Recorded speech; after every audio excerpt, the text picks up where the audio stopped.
Lahat ng hinahanap mo sa power bank ay nandito na. Hello everyone, this is Jazz. I love to share contents na sa tingin ko makatulong din sa iba. Nakahanap nga ako ng power bank na sobrang convenient dahil sa features niya. Tara, i-unbox natin. Thank you kay seller kasi maayos yung packaging, walang napipi anumang part ng box. Pagtanggal nyo ng plastic, iangat nyo lang yun nasa ibabaw. Tapos makikita nyo na yung manual at saka itong 2-in-1 cable na nakakabit na mismo sa unit natin.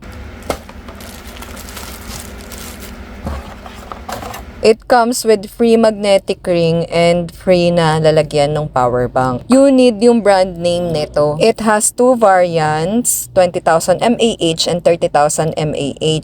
20,000 itong pinili ko na kaya ng mag 3 to 4 times full charge ng S24 Ultra. Tapos kung may plan kayo mag-travel sa China, pwede nyo tong madala dahil meron tong CCC certification. Pag wala kasing ganyan, hindi pwede. May port din siya for USB cable. Tapos ito yung pinaka gusto ko dito. Foldable plug design. Kaya kung wala kayong dalang charger, pwede nyo na siyang i-charge mismo. Basahin nyo rin tong nakalagay sa quick guide. Ito namang bronze for MagSafe siya.